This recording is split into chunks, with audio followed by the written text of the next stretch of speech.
तो बच्चों तुम्हें कहां तक जाना है, तुम जिंदगी में क्या करके दिखाओगे? तो बच्चे बोले, अरे जब हमारे सब बड़े भाई लोग और सर्वश्रेष्ठ हमारे एथलीट वहां तक चढ़ जाते हैं तो हम भी कम से कम वहां तक तो चढ़ के दिखाएंगे ही।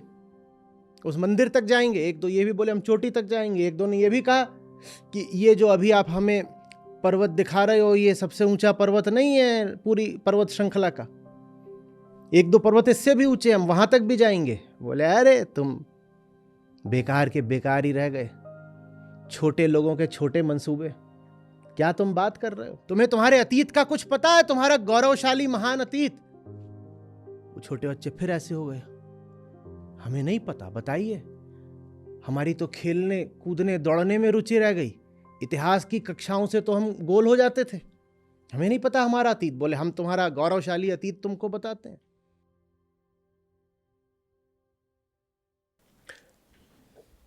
मैं कहानी से सुनाता हूँ तो आप लोगों को ज़्यादा पसंद आता है। कहानी से हर बार सुना सकते हैं, समस्या बस उसमें ये होती है कि कहीं कहानी ही कहानी न रह जाए। भारत ने, पूरी दुनिया ने कहानियों से बड़ी चोट खाई है। और कहानियाँ रची हमेशा गई सिद्धांतों को ही प्रतिपादित करने के लिए, लेकिन सिद्धांत हो गए गायब और बची रह गई कहानी। तो ये खतरा रहता है। लेकिन अभी शाम से कम 5 मैं ऐसे आग्रह पढ़ चुका हूँ कि कहानी सुनाएंगे, कहानी सुनाओ, कहानी। कहानियाँ पसंद है लोगों को। तो एक बच्चा था छोटा सा, वो एक ऐसी जगह पैदा हुआ जो विलक्षण लोगों की धरती थी। वहाँ के लोग शरीर से अतिशय प्रतिभाशाली होते थे।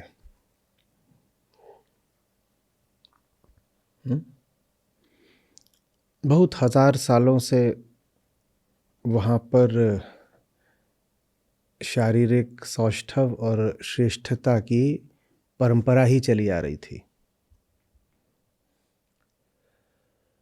उस जगह, उस देश के लोगों ने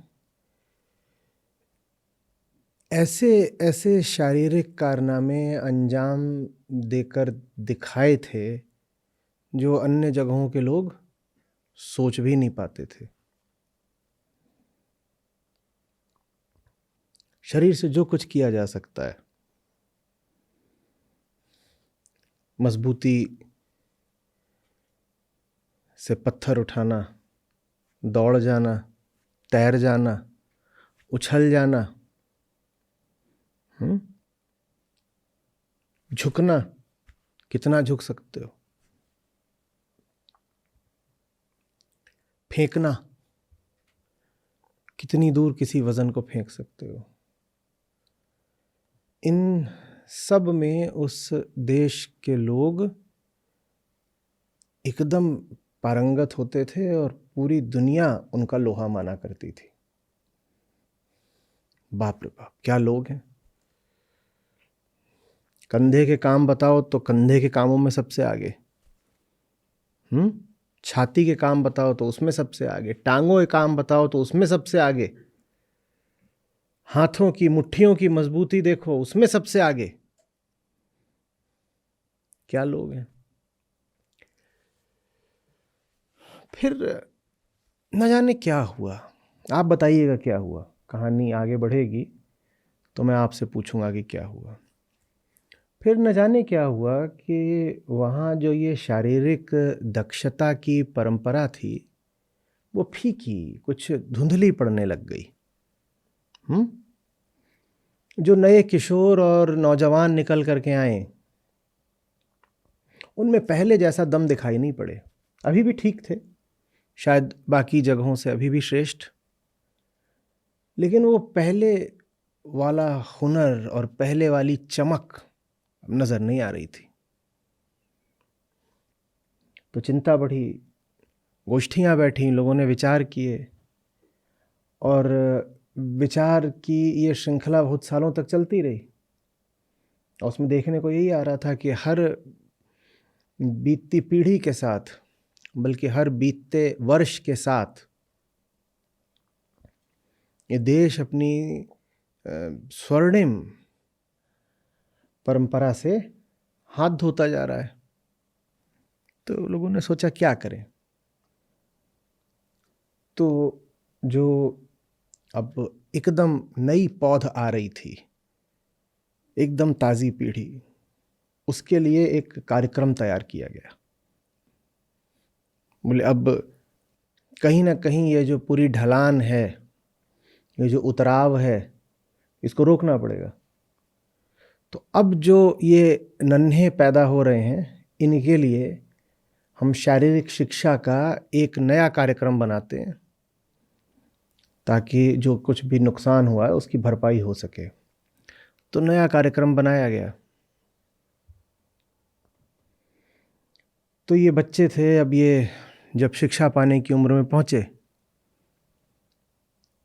तो इनको थोड़ा तैरना सिखाया गया। इनमें से कईयों में तैरने के प्रति बड़ा रुझान था, कईयों में तैरने की प्राकृतिक प्रतिभा बड़ी अच्छी थी, तो तैरने भी लग गए। कई बच्चे ऐसे थे जिनको चढ़ने में बड़ी निपुणता हासिल थी, तो वो जाएं तो पहले छोटे छोटे पेड़ों पे चढ़ें, फिर टीलों पे चढ़ें, फिर वो पहाड़ों पर चढ़ने का भी प्रयास करने लग गए। और ये सब बचपन से ही हो रहा है। वो छोटा सा बच्चा है कुछ साल का, और देखो तो वो थोड़ा उतनी ऊंचाई तक चढ़ गया है। तो इस तरीके से जो प्रतिभाशाली सब थे, उनकी पहचान होने लग गई। कोई दौड़ने में बहुत अच्छा है, वो दौड़े तो बाकियों से बहुत आगे निकल जाए। समझ में आ रही बात? कोई वज़न उठाने में बहुत अच्छा है, उसके साथ के बच्चे जितना वज़न उठाएं उससे वो कहीं ज़्यादा वज़न उठा ले। तो ऐसे करके मान लो ये जो 4 क्षेत्रों के प्रतिभाशाली बच्चे थे, इनकी पहचान की गई और इनको इकट्ठा किया गया। दौड़ने वाले, तैरने वाले, चढ़ने वाले और उठाने वाले। दौड़ने वाले, तैरने वाले, चढ़ने वाले, उठाने वाले। ये वो बच्चे थे जो स्वयं ही चाहते थे कि दौड़ें। उनकी टांगों में जैसे बिजली की तेजी थी। और बच्चे थे जो चाहते थे कि उठाएं। उनके हाथों में जैसे हाथियों का बल था। और थे बच्चे कि तैर जाएं, जैसे मछली पैदा हो गई हो इंसान बन के। और थे बच्चे वो कहते थे हमें चढ़ना है। बाप रे बाप, बंदर कहना भी कम होगा, ये तो पक्षी जैसे हैं, ये तो इतना चढ़ना चाहते हैं कि उड़ जाएं।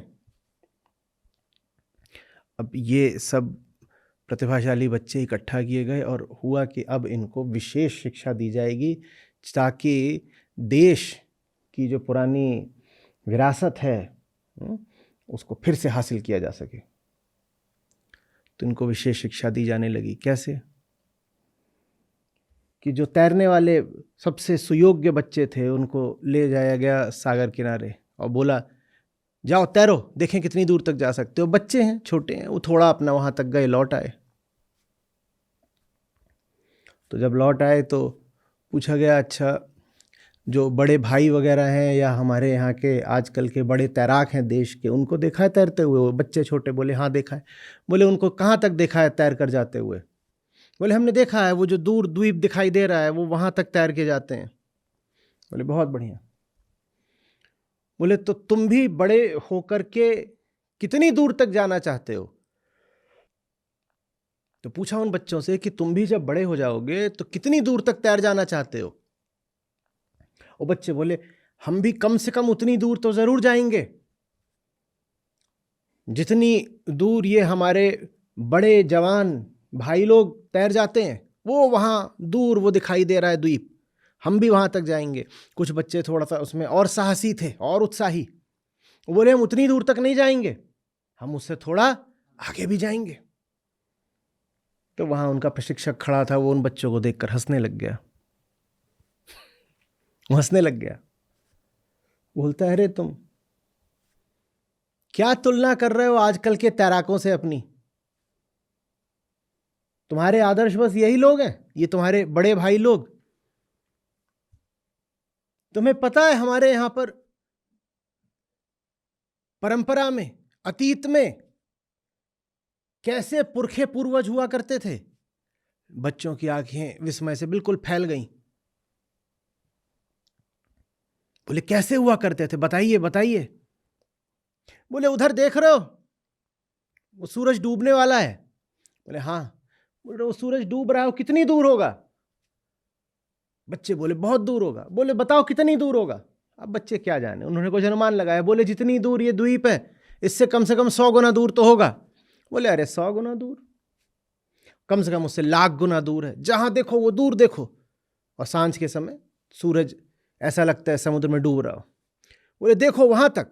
बोले हाँ देखा, और वो जगह इस द्वीप से कम 1,000 गुना दूर है। बोले हमारे जो गौरवशाली पूर्वज थे, वो उतनी दूर तक तैर कर जाते थे और समुद्र के पानी का सूर्य देव को अभिषेक करके आते थे। बच्चे हतप्रभ, अवाक। प्रशिक्षक ने गौरव से भरी हुई आंखों से सब बच्चों को देखा। उसका अनुमान था कि बच्चों में प्रेरणा का संचार हो गया होगा। उसने पूछा कौन कौन है आप में से जो फिर अपने पूर्वजों की परंपरा पर खरा उतरेगा? कौन है जो उतनी दूर तक जाएगा? ज्यादातर तो चुप ही रहे। एक दो जो थोड़ा ज्यादा उत्साही थे, उन्होंने कहा आपने क्या बताया, जितनी दूर वो द्वीप है उससे कितना आगे है? बोले ज्यादा नहीं, बस 1,000 गुना, कम से कम 1,000 गुना, और भी हो सकता है। तो बाकी बच्चे बोले और आजकल के जो सर्वश्रेष्ठ तैराक हैं वो कहाँ तक जाते हैं? बोले वो बड़ी मुश्किल से इस द्वीप तक पहुँचते हैं, और उस द्वीप तक पहुँचना भी कोई छोटी बात नहीं थी, बहुत बड़ी बात थी कि तैर कर वहाँ तक जाओ और फिर वहाँ से वापस आओ। बोले उससे 1,000 गुना जाना। ये हमारी मिट्टी की परंपरा रही है, हम छोटे मोटे लोग थोड़ी हैं।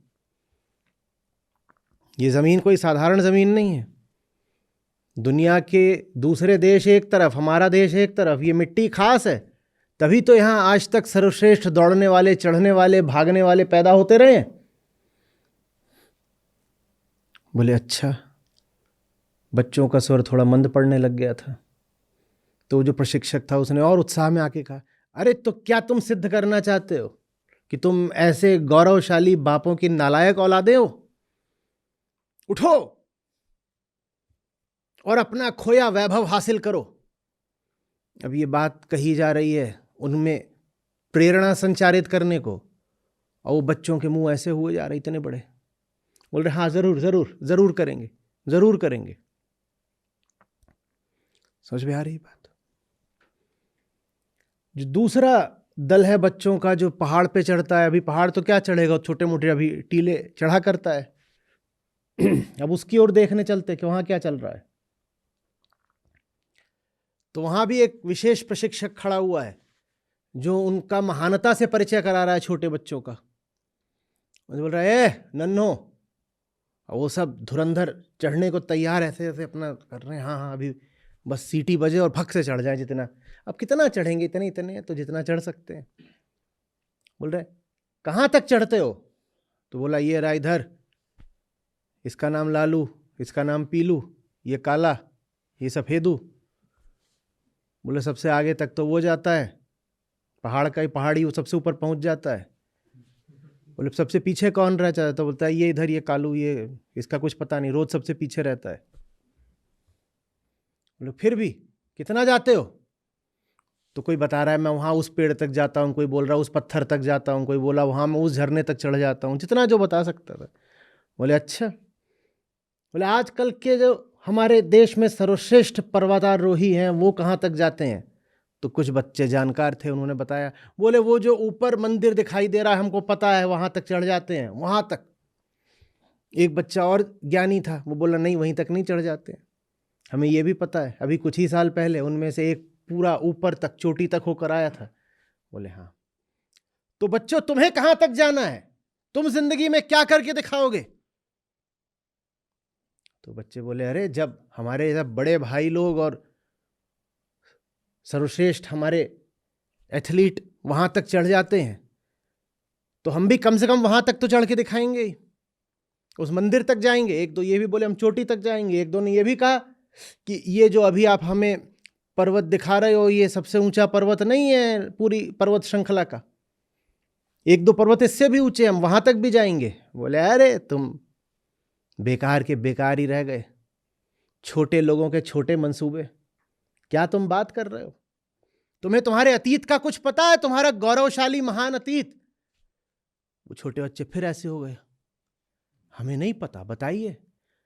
हमारी तो खेलने कूदने दौड़ने में रुचि रह गई, इतिहास की कक्षाओं से तो हम गोल हो जाते थे, हमें नहीं पता हमारा अतीत। बोले हम तुम्हारा गौरवशाली अतीत तुमको बताते हैं। ऐसे हुआ करते थे हमारे धुरंधर पूर्वज, आज से सिर्फ 6 करोड़ साल पहले। उनमें से एक बच्चा था छोटा, उसके पिताजी इतिहास के प्रोफेसर थे। वो बोला, पर पिताजी ने तो बोला है कि 6 करोड़ साल पहले सिर्फ जानवर होते थे, तो क्या हमारे पूर्वज जानवर थे? ये 6 करोड़ साल कहाँ क्या आ गया?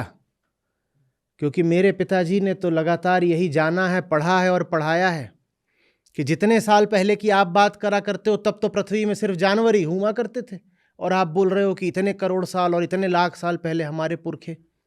मतलब नालायक, बदतमीज, एक तो तुझसे चढ़ा नहीं जाता, वही कालू था, ऊपर से जबान लड़ाता है, और जरूर तेरा पूरा आलस का इरादा है, इसीलिए इधर उधर की बातें कर रहा है तू। तो चुप हो गया बेचारा सहम के, क्या बोलेगा?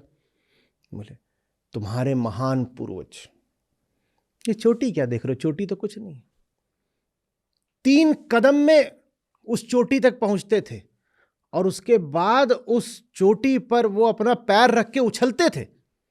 चोटी पर तो वो सिर्फ इसलिए पहुंचते थे ताकि चोटी का इस्तेमाल करके उछल सके। तो बच्चे बोले अच्छा ऐसे होते? अच्छा। बोले हाँ, हमने देखा है। बोले पर आपकी उम्र करोड़ साल की तो नहीं लग रही। बोला फिर तू बोला बदतमीज। बोले वहां चोटी पे जाते थे और वहां पर पांव रख के उछलते थे। बोले फिर कितना ऊपर तक चले जाते थे? बोले ऊपर देखो क्या दिखाई दे रहा है। बोले आकाश। बोले आकाश तक जाया करते थे तुम्हारे पुरखे। और फिर उसने ऐसे जैसे कि कोई महान रहस्य उद्घाटित कर दिया हो और कोई महान मूल्य की बात बोल दी हो, सब बच्चों की ओर ऐसे देखा। कैसी लगी मेरी बात मेरे बच्चों? और बच्चे ऐसे हो गए थे।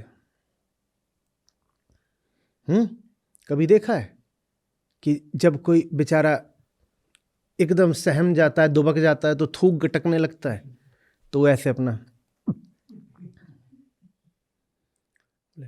ये सब नहीं चलेगा पेड़ वेड़ पे चढ़ना। ये पेड़ वेड़ पे चढ़ना छोटी बात, छोटे लोग, छोटे झाड़,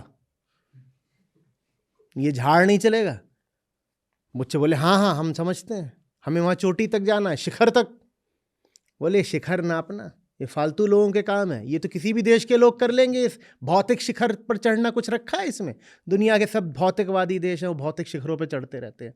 तुम्हें सीधे आसमान तक जाना है, और तुम आसमान तक जाओगे क्योंकि तुम्हारी महान परंपरा यही रही है कि तुम सीधे आसमान लांघते रहे हो। उन्होंने सोचा बच्चों में बड़ी ऊर्जा का फिर से संचार हो गया होगा, बच्चे ऐसे हो रहे। बोले जमीन पे चलने यही बहुत है, और चढ़ाई पे चढ़ लें यही बहुत है। ये तो बोल रहे हैं आसमान पे पांव रख करके कुलाचा मारना है, होगा कैसे? तो बच्चे बोले अच्छा ठीक है, देखते हैं, करेंगे। अब ऐसे ही चलो, अंदाजा तो लग गया होगा कि धावकों के साथ क्या हो रहा है। वहां पर सब धावक बच्चे, वो दौड़ लगाया करें। एक दूसरे के पट से मारे और भग जाए, उन्हें कोई पकड़ने वाला नहीं। तो उनके प्रशिक्षक ने बुलाया, बोले क्या है ये, चूहों की तरह दौड़ रहे हो, ये दौड़ना भी कोई दौड़ना है?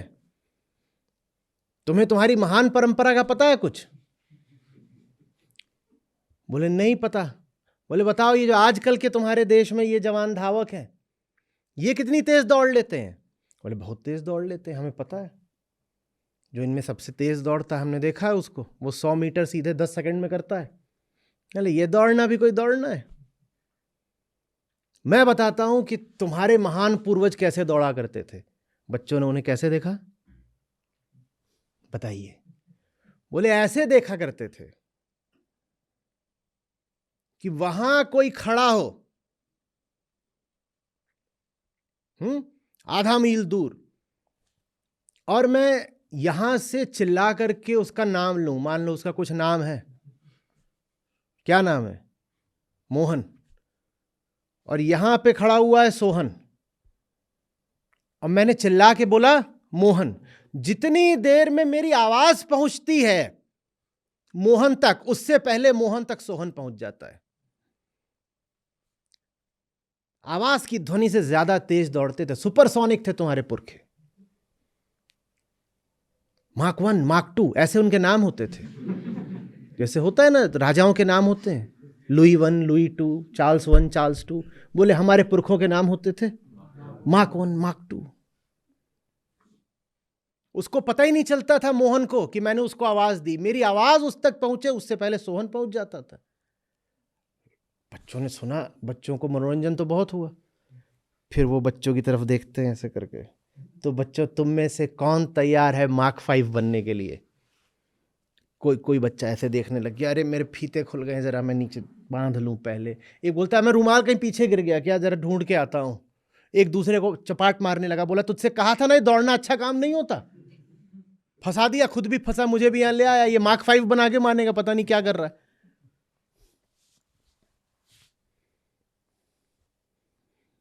अब जाओ उनकी ओर जहां वजन उठाने का कार्यक्रम चल रहा है, तो वहां वो सब खड़े हुए हैं। बच्चे छोटे हो, कितना उठाएंगे? जो उनमें सबसे मरियल है वो आधा किलो उठा रहा है, कोई 2 किलो उठा रहा है। एक कहीं से एकदम बेबी भीम निकल आया, उसने सीधे 5 किलो उठा दिया। तो तभी वहां उनका प्रशिक्षक आ गया। वो बोलता है ये क्या है, ये तिनके उठा रहे हो तुम? इन फूलों को उठा के तुम जवान बन जाओगे? ये कोई तरीका है? बोले हाँ ये तो बिल्कुल सही। बोले तुम्हें पता है आजकल के तुम्हारे जो जवान बड़े भाई लोग हैं कितना उठाते हैं? बोले हम जानते हैं। एक बोला कि 100 उठाते, एक बोला 150 उठाते। बोले तुम कितना उठाओगे? बोला जितना बड़े भैया उठाते हैं बिल्कुल उतना। एक बोला बड़े भैया से भी 5 किलो ज्यादा है। बोले थू है तुम पर, इतना वजन तो हमारे पुरखे फूक के उड़ा देते थे। 200 किलो का रखा होता था और मारते थे फू, और वो ऐसे उड़ता जाता था हवा में, कुछ था ही नहीं। बोले तो क्या कितना उठाना है? बोले ये ऊपर चांद दिखाई दे रहा है? बोले हाँ दिखाई तो दे रहा है, सबको दिखाई देता है। बच्चे बोले ये चांद जो है पहले यही गांव के तालाब के पास रहा करता था।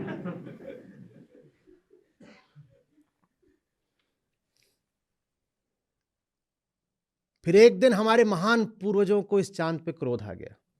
पड़ा रहता था, ये कुछ काम नहीं करता था, और कोई चांदनी थी उसके साथ इसका कुछ चल रहा था। बोले गांव की हवा खराब कर रहा है, हटाओ इसको यहां से। तो गए और जोर से लात मारी, तब से वहां टंगा हुआ है। ये होता है दमखम।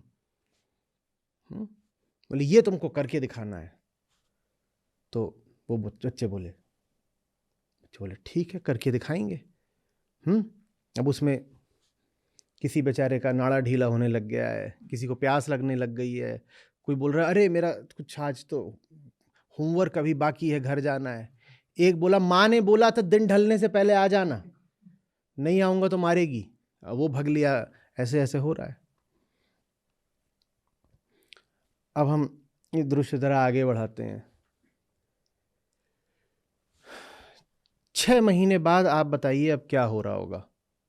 ये 4 समझ लीजिए प्रशिक्षण शिविर लगे हुए हैं, ट्रेनिंग कैंप्स। इन बच्चों को महान बनाने के लिए, इन बच्चों को गौरवशाली अतीत जैसी ऊंचाइयां देने के लिए। 6 महीने बाद आप क्या उम्मीद कर रहे हो इन कैंप्स में क्या चल रहा होगा? क्या चल रहा होगा? बच्चों की हालत कैसी होगी?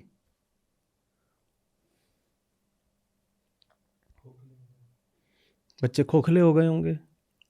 बच्चों की हालत कैसी होगी? वजन उठाने वाले बच्चों की हालत कैसी होगी? क्योंकि अब उनको बोल दिया गया है कि तुम्हें उतना वजन उठाना है, उनकी हालत अब कैसी होगी?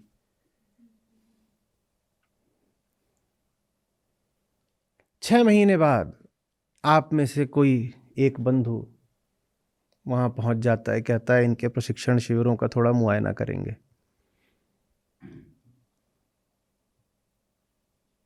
वो एक निष्पक्ष बिल्कुल निरीक्षक की तरह पहुंचा है। तो वो पाता है बच्चों को दौड़ा करके कि जितनी गति से वो पहले दौड़ा करते थे वो उसकी आधी गति से अब अधिकतम दौड़ पाते हैं। ये दौड़ने वाले बच्चों का खेमा है। वो जितनी गति से पहले दौड़ा करते थे उससे आधी गति से दौड़ पाते हैं। तो उनके प्रशिक्षक के पास जाता है, कहता है आप क्या कर रहे हो? 6 महीने पहले जब ये छोटे थे और इनको कोई प्रशिक्षण नहीं मिला था तब ये ज़्यादा तेज दौड़ रहे थे, इनकी तो गति आधी हो गई। बोलता है किसने कह दिया आधी हो गई? किसने कह दिया आधी हो गई? ये अब आवाज की गति को तो पार कर ही चुके हैं, अब इनकी होड़ है प्रकाश की गति से। ये देखिए,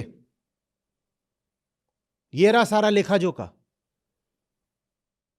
कागज हमारे बिल्कुल साफ है, हम बिल्कुल पूरा डॉक्यूमेंट करके रखते हैं कौन कितनी तेज दौड़ रहा है। हमारे बच्चे मार्क 2 तो कब का पार कर गए और हम कह रहे हैं कि अब छोड़ो तुम। आवाज तो बिल्कुल कछुए की गति से चलती है, उसमें कुछ नहीं रखा है। अब हमें स्पर्धा करनी है प्रकाश की गति से। बोला साहब आप देख नहीं रहे हो, ये जो आपके बच्चे हैं ये तो जितनी सामान्य गति से दौड़ा जाता है उतना भी नहीं दौड़ रहा है, आप बोल रहे हो बहुत तेज दौड़ते हैं। बोलते हैं तू जरूर दुश्मन देश का एजेंट है, तू हमारे यहाँ की प्रतिभा को बदनाम करने आया है, तुझे पकड़वा देंगे, तुझे जेल में डाल देंगे। तू हमारे देश का दुश्मन है और तू इन बच्चों की प्रतिभा को एकदम कुचल देना चाहता है। तू देख नहीं रहा हमारे बच्चे कितनी तेजी से फल फूल रहे हैं, बहुत तेज दौड़ते हैं। बोला मैंने खुद दौड़ा के देखा। बोला अरे तेरे सामने नहीं दौड़ रहे ना, हमारे सामने दौड़ा करते हैं। बोला अरे आप देखो ना, इनकी तोंद निकल रही है, ये आपके धावक है। इनकी टांगों की मांसपेशियां देखो सिकुड़ी जा रही हैं, आपके धावक है। बोला अरे तूने नहीं देखा, हमने देखा, हमें पता है। महान हमारी धरती है और महान ये हमारा प्रशिक्षण शिविर है और यहां से महान धावक ही पैदा हो रहे हैं। आप भौचक्के के रह गए। तो आपने मुझे बताया लिख करके, मैंने कहा जाओ और जो 3 शिविर हैं उनमें भी देख कर आओ क्या चल रहा है। तो उनमें देखने जाते हैं तो जहां वजन उठाने वाला था वहां कागज के हवाई जहाज उड़ाए जा रहे थे। वहां बच्चों से बोला बेटा इधर आना, तो कई ऐसे थे जो अपना ही वजन नहीं उठा पा रहे थे। कोई गिरते पड़ते आ रहा है, कोई लुढ़कते हुए आ रहा है, किसी को कोई दूसरा उठा के ला रहा है। तो आपने कहा कि अरे ये तुम्हें क्या हो गया, तुम क्या वजन उठाओगे, तुम्हारी तो हालत बहुत खराब है। उनके प्रशिक्षक के पास गए, बोले ये बड़े से बड़ा पत्थर उठा रहे हैं ये, और अब हमारी तैयारी ये है कि ये पूरा पहाड़ उठा लें। इतना तैयार हो गए हमारे बच्चे। मैंने कहा पर दिख नहीं रहा है कि इनसे कुछ नहीं उठ रहा। बोले आप छोड़िए, ये सब उठाते हैं, आपको पता नहीं, हमें पता है। और उन बच्चों से पूछा गया, बच्चों तुम पहाड़ उठाते हो कि नहीं? बच्चों ने समवेत स्वर में एक आवाज में जवाब दिया, हाँ हम उठाते हैं। बस पहले जो उनके चेहरे पर बाल सुलभ कौतुक होता था, कैसा, वो जा चुका था। उनके चेहरों पर अब पाखंड की छाया थी, पर वो सबके सब कह रहे थे हाँ है, हमारे यहाँ तो है, हमने भी देखा। एक बोला ये जो इधर खड़ा है ना अभी, ये 1000 किलो का पत्थर उठा के लाया है, आप वो जो बड़ा वाला पत्थर देख रहे हो वो यही वाला बच्चा अकेले वहां से उठा के लाया है गांव के तालाब के पास से, हमने देखा है। एक ने बोला हमने देखा है, तो बाकी सारे बोले हाँ हमने भी देखा है, ये सच्चाई है। जैसे हमारे महान पूर्वज बड़े बड़े वजन उठाया करते थे, वैसे ही हम अब उनके वंशधर हैं, तो हम भी उठाया करते हैं, बिल्कुल उठाया जा रहा है, हमने देखा है।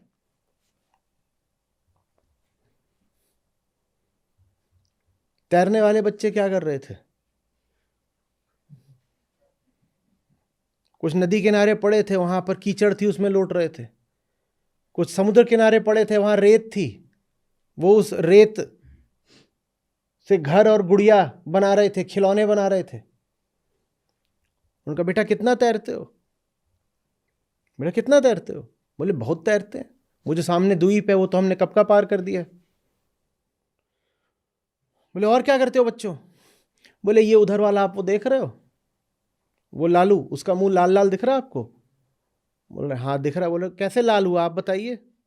बोले तैरते तैरते सूरज के बिल्कुल पास पहुंच गया था, तो बेचारा थोड़ा सनबर्न हो गया है, तो इसीलिए उसका मुंह लाल लाल है। बोले पर लाल ही लाल नहीं दिख रहा, उसके तो यहाँ पे 5 पंजों के निशान भी दिख रहे हैं, कोई और वजह तो नहीं है मुंह लाल होने की? ये उंगलियां कैसे छपी हुई हैं इधर भी लाल लाल? बोले आप कहीं किसी बाहरी शक्ति के एजेंट हो क्या? आप बदनाम कर रहे हो? उनका प्रशिक्षक आ गया, बोला आप ये देखो, ये हैं विश्व भर के सबसे प्रतिभाशाली तैराक, ये तैर करके सीधे सूर्य तक जाते हैं, ये तैर करके सीधे सूर्य तक। उसने बच्चों की ओर देखा, सोचा कि बच्चे मासूम है, उसने माने आपने बच्चों की ओर देखा, सोचा बच्चे मासूम है, काहे को झूठ बोलेंगे। आपने हंसकर बच्चे से पूछा, बच्चों तुम सचमुच तैर कर सूरज तक जाते हो? और आपके खौफ का कोई ठिकाना नहीं रहा जब आपने पाया कि सब बच्चे मुट्ठियां भींच कर आपको एक स्वर से जवाब दे रहे हैं, हाँ हाँ हम सब तैर करके जाते हैं और ले करके आते हैं वहां से सूरज का प्रकाश। यही लगभग हाल मिला हमको फिर जो चौथा शिविर है वहां भी। अब आप बड़े परेशान, आपको समझ में ना आई ये कैसे हो गया। तो मैंने पूछा आपसे, आप क्यों परेशान हो? बोले ये आपस में कितना भी एक दूसरे को धोखा दे लें, ये अपने भीतर कितना भी पाखंड रच लें, पर शेष विश्व से जब इनकी प्रतियोगिता होगी और प्रतिस्पर्धा होगी, तब इन्हें कौन बचाएगा? दूसरी जगह के लोग आकर के तो आक्रमण करके इनको लूट भी लेंगे, इन पे राज भी कर लेंगे, और ये आपस में पाखंड करके एक दूसरे को यही बताए हुए हैं कि हमारे महान पूर्वज उड़कर जाते थे, अब हम भी उड़ करके जाते हैं। मैंने कहा बात तो आपकी बिल्कुल सही है, ये तो होगा जिस दिन इनका वास्ता शेष विश्व से पड़ेगा, उस दिन इनकी पोल खुलेगी। आपकी आंखों से आंसू बहने लगे, मैं भी बहुत उदास हो गया, क्योंकि वो वाकई एक ऐसी जगह थी, वो ऐसा देश था, वो ऐसी मिट्टी थी जिसने सचमुच बड़े सूरमा पैदा किए हैं, सचमुच बिना किसी अतिशयोक्ति के, बिना किसी पाखंड के, सचमुच उसने महान लोग पैदा किए हैं। उस देश का ये हाल हो रहा है कि वहाँ की वर्तमान पीढ़ी न सिर्फ कमज़ोर है बल्कि पाखंडी है, तो उसका क्या होगा?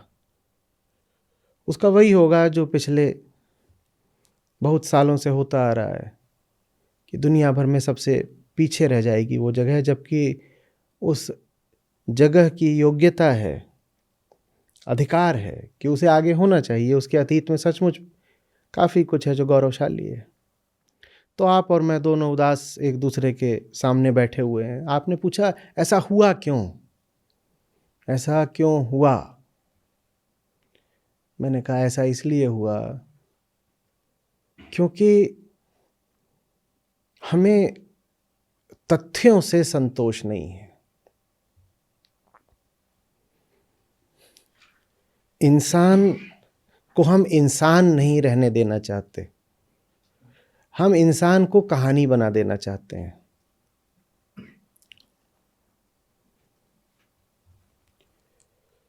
हम तथ्यों से संतोष न करके तथ्यों के आगे बड़ी बड़ी कल्पना जोड़ देते हैं, जैसे कि तथ्यों में कोई कमी हो, जैसे कि ये कोई छोटी बात हो कि हमारे लोग उस पर्वत की चोटी तक चढ़ जाया करते थे, तो हमने जोड़ दिया कि नहीं, चोटी तक ही थोड़ी चढ़ते थे, वो तो सीधे आकाश पहुंच जाया करते थे। जब भी कभी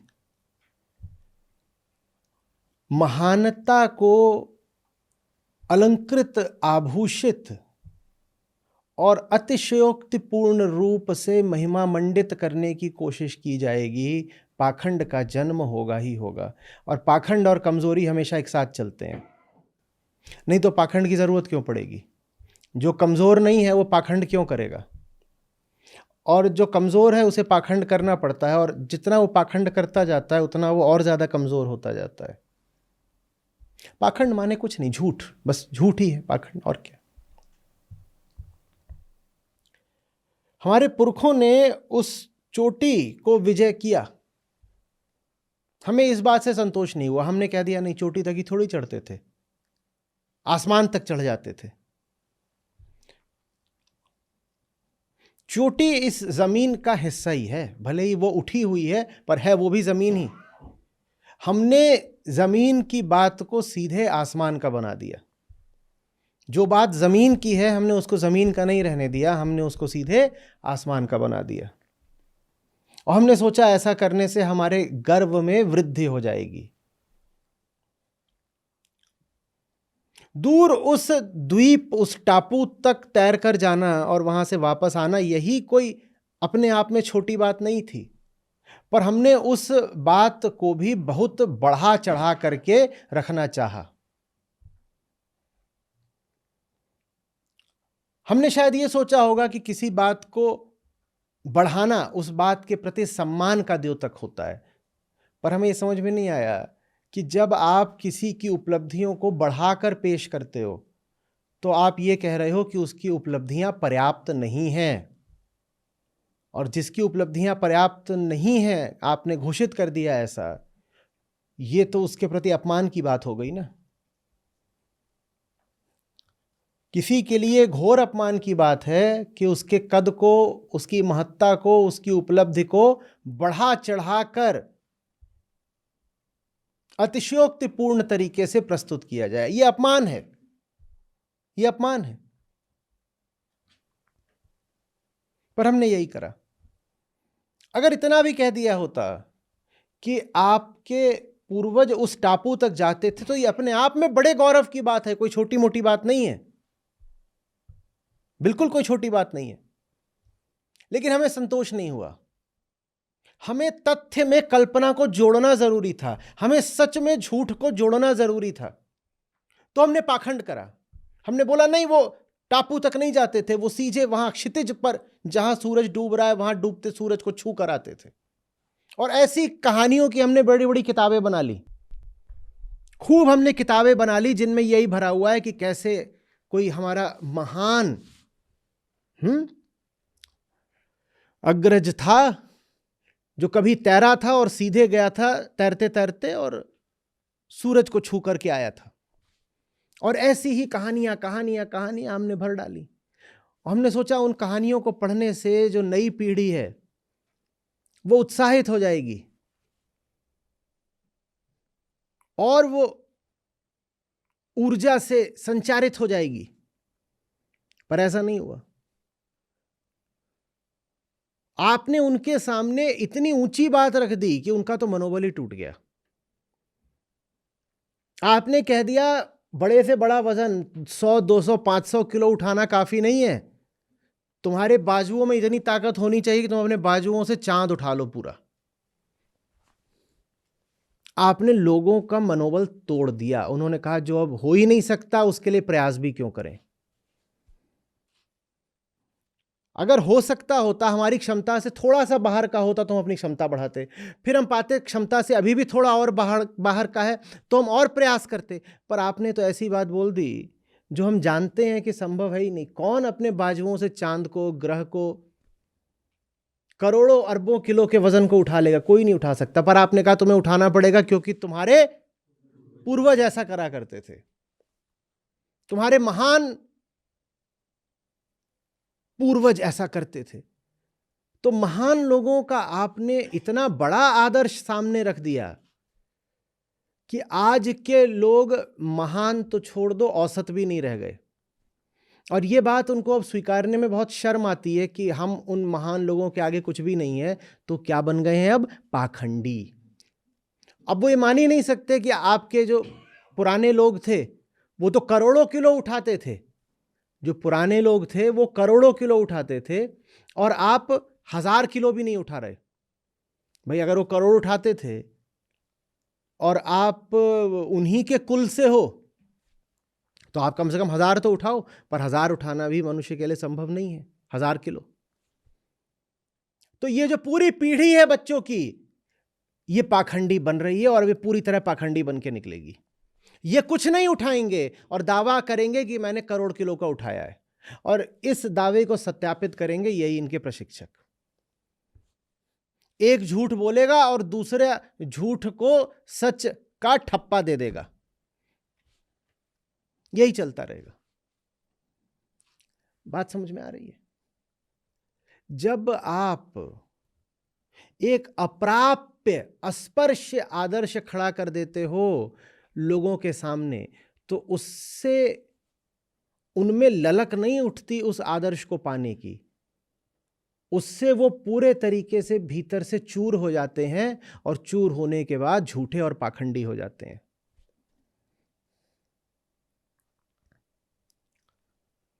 बात समझ में आ रही है?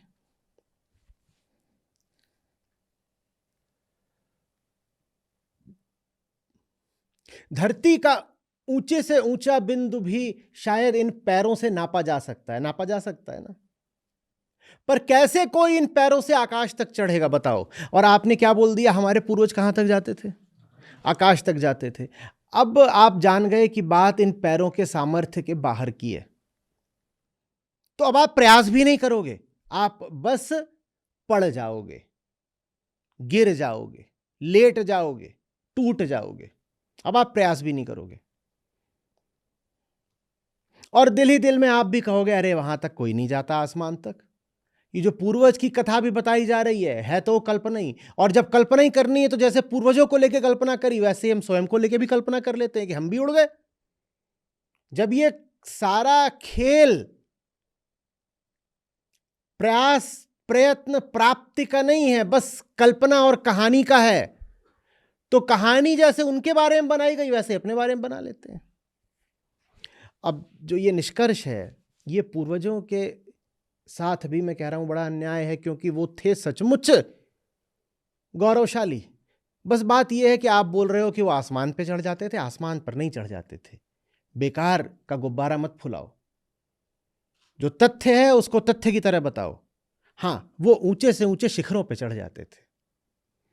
धरती का आदमी आसमान पर नहीं चढ़ जाएगा। हां, धरती के उच्चतम बिंदु पर वो जरूर चढ़ सकता है, और वो हमारे पूर्वजों ने चढ़कर दिखाया। इसी तरह तैरने वाला तैरते तैरते सूर्य तक नहीं पहुंच जाएगा। हाँ, ये जरूर हो सकता है कि वो एक बहुत बहुत लंबी दूरी तय कर ले। आज के लोग अगर इस द्वीप तक जाते हैं तो इसके आगे का जो द्वीप है उसको भी स्पर्श किया जा सके तैरते तैरते, ये तो हो सकता है। पर ये तुमने क्या कहानी बता दी आज के बच्चों को कि हमारे पुराने लोग तैरते तैरते जाते थे और जहां समुद्र सूर्य से मिलता है उस जगह को छूकर आते थे। कोई जगह नहीं है जहां समुद्र सूर्य से मिलता हो, आंखों का धोखा है। कोई जगह नहीं है जहां समुद्र सूर्य से मिलता हो, और कोई तरीका नहीं कि कोई व्यक्ति सूरज के थोड़ा भी आसपास पहुंच सके। लेकिन आपने कह दिया कि ऐसा होता था। और अगर आप इस पुरानी कहानी पे सवाल उठाओगे तो आप धर्मद्रोही और राष्ट्रद्रोही कहलाओगे। कहा जाएगा देखो ये हमारी पुरानी गौरवशाली परंपरा को धूमिल करना चाहता है। ये प्रश्न उठा रहा है, माने संदेह कर रहा है, इसे धर्म पर संदेह है, इसे हमारे अतीत पर संदेह है, ये आदमी अच्छा नहीं है, ऐसा कह दिया जाएगा तो कोई चारा नहीं है, आपको मानना पड़ता है कि हाँ होता था। अब जो तैरे थे अतीत में वो सचमुच बड़े मजबूत तैराक थे, वो उन द्वीपों तक भी तैर कर गए जहां तक तैर कर जाना बड़ा मुश्किल था। लेकिन अगर आप सिर्फ इतना बताओ, इतना ही जो तथ्य है कि हाँ वो उन द्वीपों तक तैर कर गए, तो ये बात आज के लोगों को भी प्रेरणा देगी। वो कहेंगे पहले जब बहुत साधन नहीं थे तब भी वो वहां तक तैर गए, आज जब ज्ञान है और कई तरीके के अन्य साधन हैं तो हम तो शायद उनसे थोड़ा आगे तैरें, तो हम में फिर थोड़ा उत्साह आएगा, थोड़ी उमंग आएगी। पर अगर आपको बोल दिया गया है कि समुद्र पार करके सीधे सूर्य को छू कर आओ तैरते तैरते, तो ये बताओ कैसे होगा? तैरते तैरते सूर्य को कोई कैसे छू के आ जाएगा? तो नतीजे में क्या मिलेगा? बस पाखंड, पाखंड और निरुत्साह। आपको पता है ये काम हो तो सकता नहीं, जब हो नहीं सकता तो प्रयास की जगह पाखंड करो ना। जो काम हो ही नहीं सकता उसमें प्रयास नहीं करा जाता है, फिर उसमें पाखंड करा जाता है। जिस काम के हो पाने की संभावना शून्य हो बिल्कुल, उस काम में प्रयास डाल के क्या मिलेगा? वहां तो बस ये दिखाया जाता है कि जैसे उन्होंने करा था। कोई पूछे कि अच्छा तुम भी सूरज को छू के आ गए, तुम कैसे छू कर आ गए?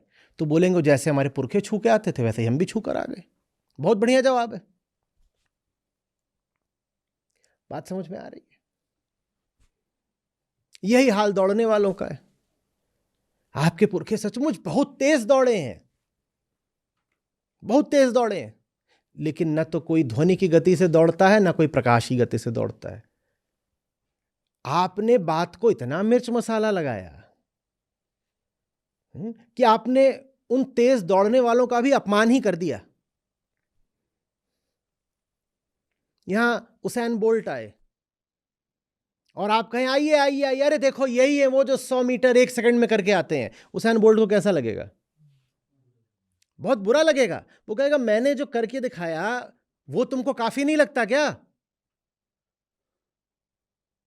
मैंने जो करके दिखाया है वो तुम्हें नहीं काफी लगता कि तुम यहां पर मेरे बारे में झूठा प्रचार कर रहे हो? तुम कह रहे हो कि 100 मीटर 1 सेकंड में दौड़ लिया। किसी की उपलब्धि को बढ़ा चढ़ाकर बताना उस व्यक्ति के प्रति अपमान है और अन्याय है। और नतीजा क्या निकलेगा कि ये जितने आज के धावक हैं ये दौड़ने से इनकार कर देंगे, कहेंगे कि रिकॉर्ड बनाने के लिए दौड़ना नहीं होता है, रिकॉर्ड बनाने के लिए बस कल्पना करनी होती है कि हम दौड़ गए। तो हमने भी कल्पना कर ली कि 100 मीटर हम आधे सेकंड में दौड़ गए ऐसे बैठे बैठे, और इतने बड़े बड़े पेट निकले वो इन सब धावकों के, और ये सब उस धरती के चैंपियन धावक कहला रहे हैं। ये अलग बात है कि जिस दिन इनका बाहर से कहीं मुकाबला हो जाएगा तब ये पिटेंगे, बहुत पिटेंगे। बात समझ में आ रही है?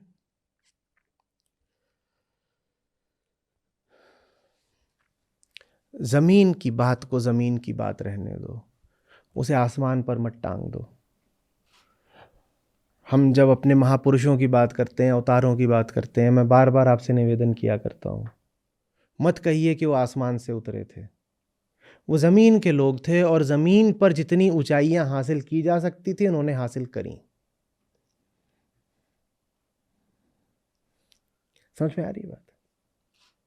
वास्तव में अवतार शब्द ही थोड़ा सा भ्रमित कर सकता है अगर उसे ठीक से समझा ना जाए, क्योंकि उसका अर्थ होता है अवतरण। अव माने होता है नीचे आना, अवतरण माने एक तरह से नीचे उतरना।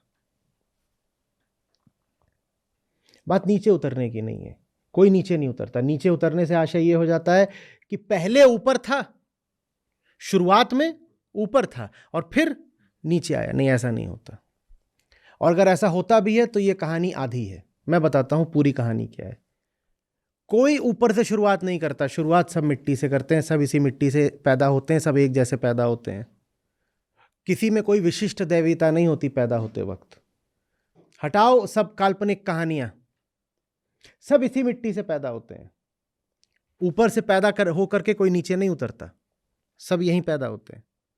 हाँ, जो सब यहां पैदा होते हैं उसमें से कुछ इसी जमीन पर ऊंचाइयां छूते हैं अपने संकल्प, अपने प्रेम, अपने श्रम के द्वारा। बात समझ में आ रही है? तो आपको ऐसे दिखाया गया है, आपको दिखाया गया है कि ये जमीन है, ठीक है? आ रही भाई बात कैमरे में? हाँ, आपको दिखाया जमीन है और ये यहाँ ये आसमान है, हाँ? और यहाँ ऊपर से सीधे कोई नीचे आ गया नीचे वालों की मदद करने के लिए, उसको आप बोल देते हो कि ये हमारा महापुरुष है। और महापुरुष की बात को और आगे बढ़ाते हो तो कह देते हो ये हमारे अवतार हैं। यही होता है ना? बात ये नहीं है, ऐसी नहीं होती है। कोई यहाँ से शुरुआत करके यहाँ नहीं आता, बात ऐसी होती है। यहाँ से ही शुरुआत की जाती है, सब यहीं से शुरुआत करते हैं, जैसे आपने करी है, मैंने करी है, एक एक व्यक्ति ने करी है, सब यहीं से शुरुआत करते हैं। और यहाँ से शुरुआत करके जो पृथ्वी पर यह आसमान है, आसमान का स्तर तो भाई अनंत होता है, बहुत ऊंचा है, पर मैंने यहाँ दिखा दिया क्योंकि इससे ऊपर जगह नहीं मेरे पास। तो ये आसमान है और ये पृथ्वी की उच्चतम जगह है, इससे ऊपर पृथ्वी में कोई जगह नहीं। तो कुछ लोग होते हैं जो पृथ्वी पर पैदा होते हैं, हमारी आपकी तरह ही, जैसे घास पैदा होती है ज़मीन पर, वो उठते हैं, यहाँ तक पहुँचते हैं, और यहाँ तक पहुँचने के बाद वो कहते हैं सब नीचे वाले जो हैं ये भी तो अपने भाई बंधु ही हैं, इनको तड़पता छोड़ करके मैं अकेला इस ऊंचे एकांत शिवर पर कैवल्य पाकर क्या करूँगा। तो फिर वो यहाँ से ऐसे नीचे आते हैं। तो अगर अवतरण का मतलब नीचे आना भी है तो वो नीचे आया जाता है पृथ्वी के ही इसी उच्चतम बिंदु से।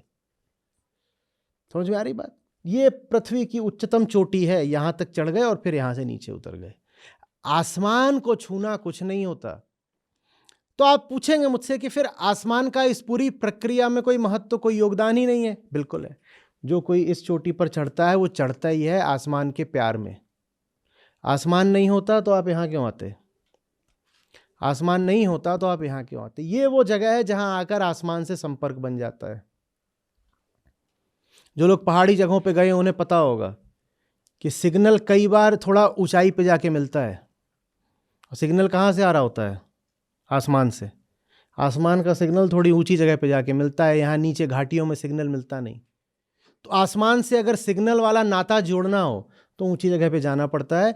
तो इस पूरी प्रक्रिया में आसमान का किरदार बिल्कुल है। क्या है? वही तो वो है जिसके प्रेम में हम इस ऊंचाई तक चढ़ाए। आकाश ने बुलाया तभी तो हम धरती की सबसे ऊंची चोटी तक चढ़ाए। आकाश नहीं होता तो हमें इस चढ़ाई की जरूरत क्या पड़ी थी? आकाश के ही मारे तो पृथ्वी की ऊंचाइयां हमने नापी, और यहाँ ऊपर आकर के आकाश से अपना रिश्ता सुदृढ़ स्थापित करके फिर हम यहाँ से नीचे आ जाते हैं। और नीचे आकर क्या करते हैं? सब जो नीचे बैठे हुए हैं उनको हाथ देते हैं, सहारा देते हैं, आओ तुम भी चलो, चोटी पे आओ, जो भी मुश्किलें झेल लेंगे, क्योंकि वहाँ जा कर के जो मिलेगा वो चीज़ बड़ी ऊंची है। उसको प्रेम बोलते हैं, उसे फिर संतुष्टि बोलते हैं, आनंद बोलते हैं। समझ में आ रही है बात? आप अगर सबको ये बताओ कि यहाँ तक चढ़ो तो लोगों में उत्साह भी बना रहेगा और ईमानदारी भी, क्योंकि यहाँ तक चढ़ा जा सकता है। पर उनको बोल दोगे कि चले जाओ सीधे आसमान पर, तो सिर्फ पाखंड मिलेगा, और ये पाखंड हमने दुनिया भर में देखा है। समझ में आ रही है बात ये? और हमारी बड़ी इच्छा ये रहती है लगातार कि जो कोई हमें थोड़ा ऊंचा मिले उसको हम क्या घोषित कर दें? आसमानी है, आसमानी, आकाशीय है। He has descended right from the skies. आसमान से कोई नहीं उतरता। मैं पिछले 15 वर्षों से यही आप लोगों को बार बार समझाया जा रहा हूं। बहुत छोटी सी बात है, हम मानने को तैयार नहीं होते। सब इसी मिट्टी से पैदा होते हैं, प्रकृति सबकी माँ है, सब यहीं से उठे हैं। और कोई कितना भी ऊंचा उठ जाए आकाश में नहीं जा करके मिल जाएगा। हाँ, पृथ्वी पर इसी पार्थिव तल पर जो उच्चतम स्थान हासिल किया जा सकता है वो आप जरूर हासिल कर सकते हो, और उस उच्चतम स्थान पर आकाश से बड़ा आत्मीय संबंध बन जाता है, ये आप कर सकते हो। समझ में आ रही है बात? ये जमीन का आदमी रहेगा तो जमीन का ही। ये उम्मीद करना या ये कल्पना करना कि जमीन का आदमी आकाश का हो गया, झूठ है। और इस झूठ से आगे बड़े फरेब का जन्म होता है। और ये कल्पना तो और भी घातक होती है कि आदमी जमीन का कभी था ही नहीं, वो तो सीधे ऊपर से टपका था नीचे। ये कल्पना तो बहुत घातक होती है। ऊपर से कोई नहीं टपकता, सब इसी मिट्टी से पैदा होते हैं। और जैसे आप पैदा होते हैं वैसे ही वो महान लोग भी पैदा होते हैं। और जब आप ये मान लेते हो साफ साफ कि आप भी उन्हीं की तरह पैदा हुए हो, तो आप पे एक बड़ी भारी जिम्मेदारी आ जाती है। फिर आपको ये भी पूछना पड़ता है अपने आप से कि अगर वो आप ही की तरह पैदा हो करके ऊंचे शिखरों पर चढ़ गए तो आप क्यों नहीं चढ़ पा रहे? हम यही सवाल अपने आप से पूछना नहीं चाहते, क्योंकि ये सवाल बड़ी तकलीफ़ का होगा और ये सवाल अपने उत्तर में बड़ा श्रम मांगता है। ये सवाल कहता है जैसे वो चढ़ गए थे वैसे तुम भी चढ़ो। वो भी तुम्हारी तरह ही हाड़ मांस के थे, उनकी रगों में भी तुम्हारी ही तरह खून ही बहता था। वो भी सांस ही लेते थे और पानी पीते थे और भोजन करते थे। और वो जो कुछ जीवन में करके दिखा गए और जैसी ज़िंदगी जी गए वैसी तुम्हारे लिए क्यों नहीं संभव है? ये प्रश्न हमको बहुत बेचैन कर देगा। इसीलिए ये प्रश्न हम कभी उठने नहीं देते। हमने इस प्रश्न का गला घोंट दिया है ये बोल करके कि वो तो ज़मीन के कभी थे ही नहीं, वो तो सीधे उनकी क्या हुई थी, पैराड्रॉपिंग, सीधे ऊपर से उतरे थे नीचे। वो वृक्ष की तरह ज़मीन से नहीं उगे थे, वो ऊपर से पैराशूट से उतरे थे। सब वृक्ष की तरह ही उगते हैं, सब इसी ज़मीन से उगते हैं। लेकिन हमने अपने साथ भी अन्याय करा है और अपने महापुरुषों के साथ भी अन्याय करा है। अपने साथ क्या अन्याय करा है कि हमने अपने आप को अपनी उच्चतम संभावना से वंचित कर दिया है। और महापुरुषों के साथ क्या अन्याय करा है? उनकी जिंदगी को, उनके कृत्यों को हमने इतना अतिशयोक्तिपूर्ण महिमा मंडित किया कि वो बातें अब किसी मजाक जैसी हो गई हैं। किसी बाहर वाले को सुनाओ तो लोग हंसते हैं, कहते हैं अच्छा सचमुच ऐसा हुआ था, अच्छा फिर ऐसा हो गया, और लोग हंसना शुरू कर देते हैं। क्योंकि जो हुआ था हमें वो काफ़ी नहीं लगा। हमने उसमें सिर्फ मिर्च मसाला ही नहीं लगाया, मैं कह रहा हूं हमने उसको गुब्बारे की तरह फुलाया। और जो चीज़ ऐसे गुब्बारे की तरह फूल गई है वो किसी को प्रेरणा क्या देगी? वो चीज़ तो मजाक हो गई। और धर्म के नाम पर यही मजाक चलता रहा है। बात समझ में आ रही है?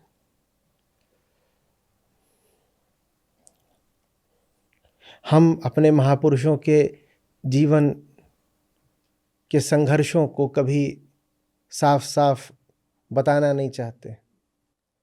हम उनकी हारें छुपाते हैं, हम उनकी पीड़ाएं छुपाते हैं। जो संघर्षरत होता है उसे विफलताएं भी मिलती हैं, हम उनकी विफलताओं को बिल्कुल छुपा जाते हैं। जो ज़मीन से उठा है उसमें कुछ दुर्बलताएं भी होती हैं, हम उनकी दुर्बलताओं को बिल्कुल छुपा जाते हैं।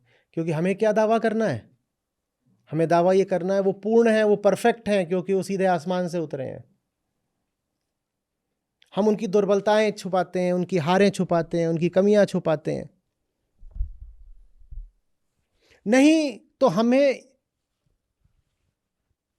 एक बड़े कटीले सवाल का जवाब देना पड़ेगा। सवाल यह है, उनके पास भी दुर्बलताएं थीं, वो फिर भी जूझते रहे और जीत कर दिखाया।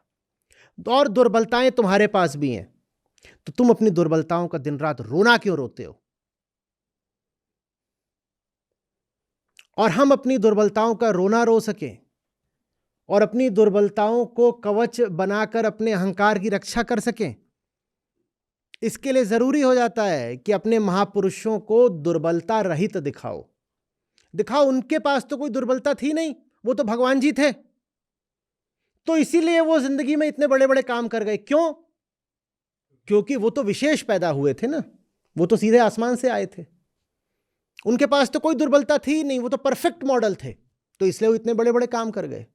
और मैं तो बेचारा ज़मीन का हूँ, मुझे तो ये कमज़ोरी है, मुझे तो ये दर्द हो जाता है, मुझे दुख हो जाता है, मुझे आलस आ जाता है, मुझे चोट लग जाती है, तो मैं कैसे कोई ज़बरदस्त काम करके दिखाऊं। अब ये तर्क बढ़िया बैठ जाता है। उनके पास दुर्बलता नहीं थी, उन्होंने ऊंचे काम कर दिया, हमारे पास दुर्बलता नहीं है, हम ऊंचे काम नहीं कर रहे हैं, बात बराबर हो गई।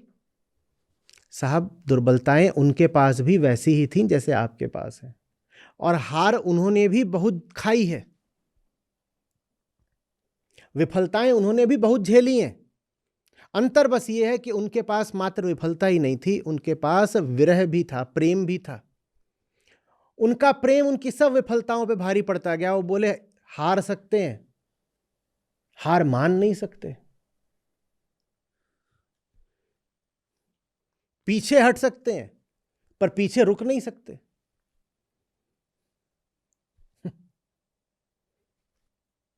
समझ में आ रही बात? हमें प्रेम है तो हम तो जूझते रहेंगे, कितनी भी बार हार हो जाए हम तब भी जूझते रहेंगे, कितनी भी बार गिर जाए हम फिर उठ उठ के खड़े होते रहेंगे। हार उनके पास भी थी, हार आपके पास भी है, बस आपके पास प्रेम नहीं है। उनके पास आकाश के लिए प्रेम था, और आकाश के लिए जब प्रेम होता है ना, तो वो आपको पृथ्वी के सबसे ऊंचे स्थान पर पहुंचा देता है।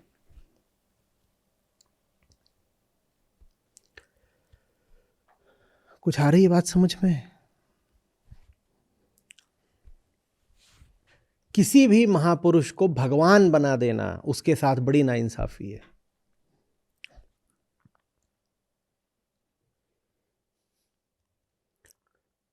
क्योंकि जब आप उसे भगवान बनाओगे तो आपको उसके जीवन को और उसके चरित्र को लेकर झूठ बोलना पड़ेगा। आपको बहुत सारी बातें काल्पनिक उसके जीवन वृत्त में जोड़नी पड़ेंगी, और बहुत कुछ जो उसके जीवन में था वो आपको छिपाना पड़ेगा, क्योंकि आपने अब उसको क्या बना दिया? अपना भगवान। और भगवान कोई गलती तो कर नहीं सकता, और भगवान में कोई कमी कमजोरी तो हो नहीं सकती। तो जो कुछ भी वहां गलत था या कमी की बात थी या कमजोरी थी, उसको छुपाओ, झूठ हो गया ना। और जो कुछ उसके जीवन में नहीं भी था वो उसमें जोड़ जोड़ के झूठ मूठी बढ़ा चढ़ा के दिखाओ, फिर से झूठ हो गया ना, दोगुना झूठ हो गया। इंसान को इंसान रहने दो, सब इंसान है, आप भी इंसान हो, वो भी इंसान है, और चूंकि वो इंसान है इसलिए आप उनसे प्रेरणा ले सकते हो। और आप उनसे प्रेरणा तभी तक ले सकते हो जब तक वो इंसान है। एक बात बताओ, मैं आपसे अब ये यहाँ राजदीप बैठा है, राजदीप कहो कितना किलो वजन उठा लेते हो? 20 किलो। बहुत कम है वैसे, बढ़ाओ। तो अब राजदीप ने कहा 20 किलो। मैं कहूँ राजदीप मैं तुमसे दूनी उम्र का हो रहा हूँ और मैं 50 किलो उठाता हूँ, तो इस बात से राजदीप को प्रेरणा मिलेगी, क्योंकि हम दोनों ही क्या हैं? इंसान हैं। तो राजदीप कहेगा बात ठीक है, अगर एक इंसान 50 उठा रहा है तो दूसरा इंसान भी 50 उठा सकता है। अब मैं कहूँ कि राजदीप कितना उठा सकते हो? बोलो। 20 किलो। वो बाहर जंबो हाथी बंधा हुआ है, वो 2000 किलो उठाता है, इससे राजदीप को प्रेरणा मिलेगी कोई? क्यों नहीं मिलेगी? क्योंकि ये इंसान है और वो क्या है? तो इंसान को प्रेरणा इंसान से ही मिल सकती है। तो महापुरुषों को इंसान रहने दो। जैसे तुम उनको भगवान बना देते हो, राजदीप के लिए हाथी हो जाते हैं। राजदीप कहता है वो तो हाथी हो, कितना भी उठाए उससे मेरी क्या तुलना। वैसे ही हम कहना शुरू कर देते हैं अरे वो तो भगवान है, वो कुछ भी कर सकते हैं, उनसे मेरी क्या तुलना। वो तो भगवान है, कुछ भी कर सकते हैं, मेरी क्या। मैं कहूं राजदीप वो जंबो हाथी उठाता है 2000 किलो, राजदीप कहेगा तो आप क्या पागलों वाली तुलना क्यों कर रहे हो? हाथी हो, कितना भी उठाए, मैं उसके साथ बराबरी क्यों करूं? वैसे ही हमारा हो जाता है कि अरे वो अच्छे अच्छे ऊंचे कर्म तो किन्होंने करे थे? वो तो भगवान थे, तो भगवान तो कुछ भी कर सकता है, मैं क्यों वो सारे कर्मों का प्रयास करूं? और ऐसा करके हमने अपने अहंकार और कमजोरी और पाखंड को बिल्कुल कवच पहना दिया है।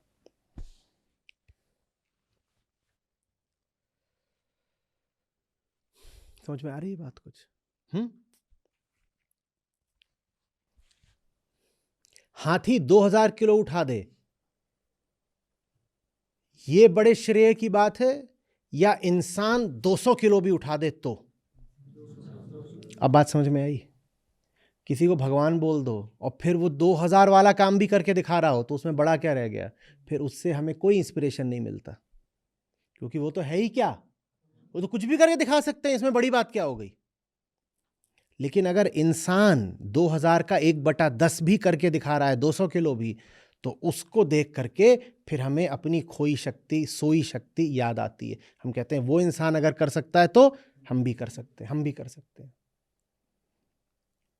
किसी भी काम को अगर मान लोगे कि वो तो काम गॉडली था, तो फिर उससे कुछ सीख नहीं पाओगे। हर काम ह्यूमन ही होता है। अध्यात्म गॉड वगैरह से कोई रिश्ता नहीं रखता। अध्यात्म इसलिए है ताकि आप मानव, मनुष्य, ह्यूमन बीइंग्स अपनी दुर्बलताओं से, अपनी सीमाओं से आज़ाद हो सकें और अपनी उच्चतम संभावना को पा सकें। अध्यात्म का किसी पारलौकिक, पराभौतिक तल से कोई वास्ता नहीं है।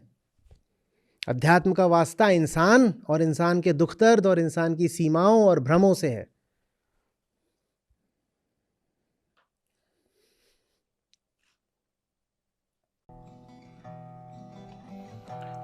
मनवा तो पंछी भया, उड़ के चला आकाश। मनवा तो पंछी भया, उड़ के चला आकाश। ऊपर ही ते गिर पड़ा, मन माया के पास रे साधो, मन माया के पास।